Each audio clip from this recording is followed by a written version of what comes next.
Assalomu alaykum hurmatli obunachilar. Kelesda arpa tushiryapmiz. Toshkent shahar Keles.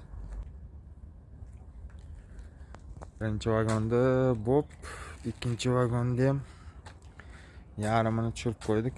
Bolalar obedga ketdi. Mana bir soatlik ish qoldida.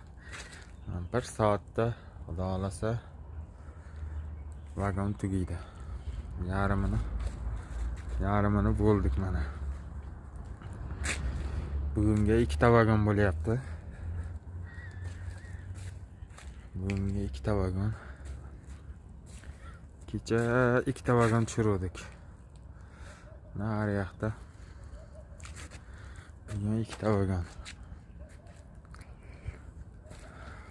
Arpani sifati ham yaxshi, ancha yaxshi arpa. Sifati zo'r.